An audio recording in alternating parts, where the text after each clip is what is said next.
So I just had my mock exams. There was 2 weeks, 6 exams, and they didn't go as well as I thought I could have made them. But it's okay. I'm going to talk about that today, and hopefully a few other things in how everything's going and what stage I'm at in this A-level journey.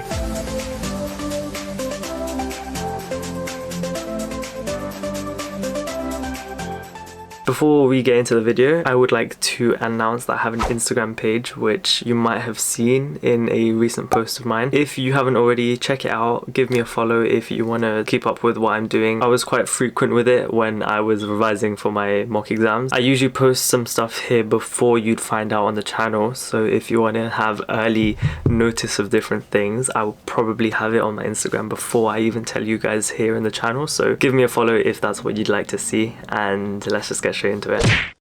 Okay, so I had 6 exams: maths paper 1, biology paper 1, chemistry paper 1. Then I had the next week maths paper 2, chemistry paper 2, and then biology paper 2. So I'm just going to go through them one by one and just talk to you about how I felt about those exams. Let's start off with maths paper 1, the beginning of our mock exams. Honestly, when I went into this exam, there was so much to go over. I managed to go over it all, but I just didn't feel very strong on it. And so when I went into the exam, I was like, oh well, I'm gonna have more time for the real thing. I only had 1 week to prepare for this, and that was because we had 1 week holiday and then it was the 2 exams, so that's when I did most of my revision. I should have started a bit earlier, but oh well, it's fine. That exam was the hardest exam I've done in a long time, as in like the questions were all very difficult, and I was just skipping questions left, right and center, to the point where I was looking at things that I knew how to do, or I thought I should have known how to do, but I couldn't do them. And when I came out of that exam, everyone said it was awful. That exam just generally was like one of the worst things everyone had done. That was reassuring, but still it was like crazy how like so many questions just made zero sense. I didn't understand what they were even asking, let alone not being able to do the question. I just couldn't even make a star on some of them. So it was just the case of trying to get as many marks as possible, and the timing was horrendous as well. So I ran out of time, and in like the last 3 minutes I managed to like do an entire question because of how fast I was starting to go. And then I realized apparently there was a last question that I hadn't seen. When I came out of the exam, people were talking about it and I just didn't remember doing that question. So that last question went down the drain, and every other question was like just weird and strangely worded to the point where I didn't know what they were asking for most of them. Some of them were straightforward, but so many of them just took so much time to do. There was one, so if you don't do A-level maths, it probably won't really, or year 2 A-level maths I guess, there was one question on like addition formulae and like double angle formulae mixed with it, and like, you know, the R sine alpha thing. There was that kind of question, but they made it really long for no reason,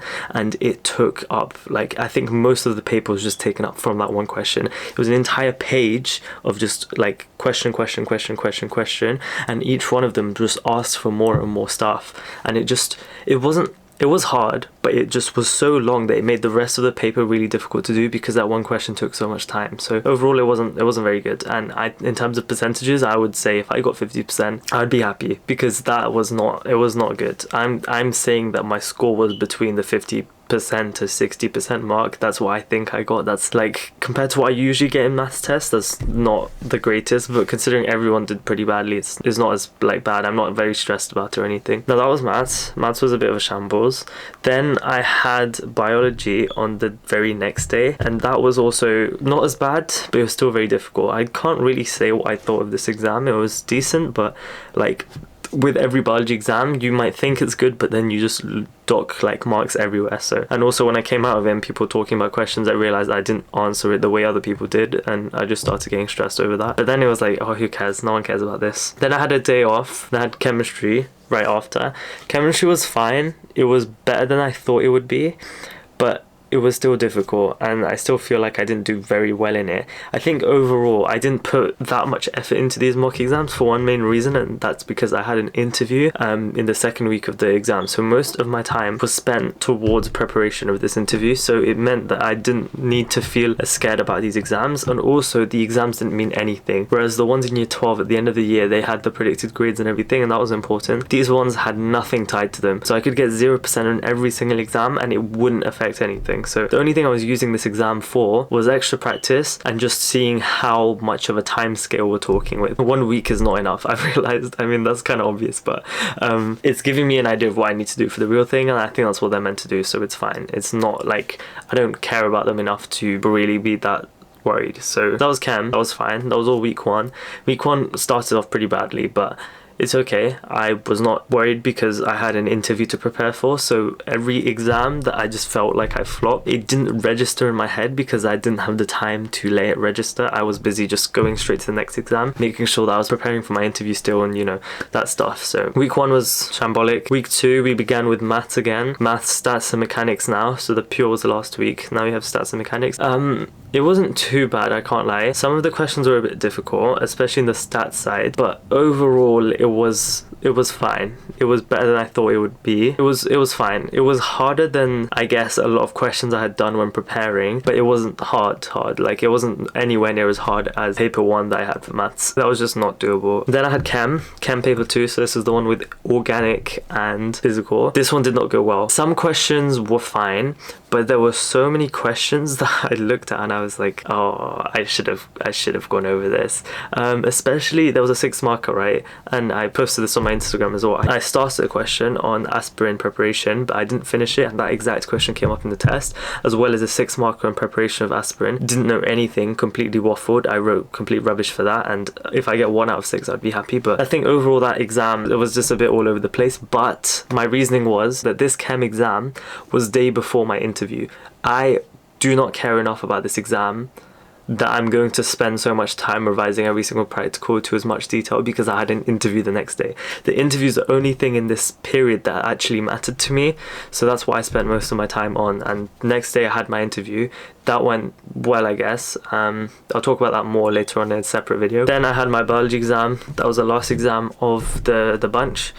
That one was okay, I guess. The questions were fine. The essay was nice as well. So we got an essay on, we had 2 choices. One of them was complementary shapes and one of them was I think it was like interactions between cells or something and organism, something like that. I obviously went for complementary shapes because, you know, there's so much to talk about in that. And yeah, that was my mocks. That's what went through in that 2 weeks. In terms of like my structure in those 2 weeks, I can't lie, it was so all over the place just because I didn't know what to focus on half the time. I was like, should I do more interview preparation or should I do more work on my subject? It was a very big dilemma that I kept on trying to like balance, and a lot of the times I just didn't know what to do and I was just lost. In fact, for my biology exam, that very last one, I got so tired that I didn't do any revision day before that biology exam. All my revision was in the morning of the exam. I watched one video going over the practicals and that was it, and I just went into the exam with that, and I was like, I don't care enough for this anymore to actually prepare for them.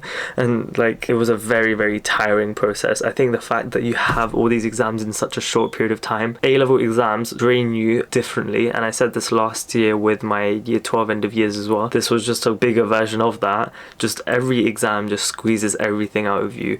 GCSE exams, I remember I could get through quite a lot of those before I started getting very tired.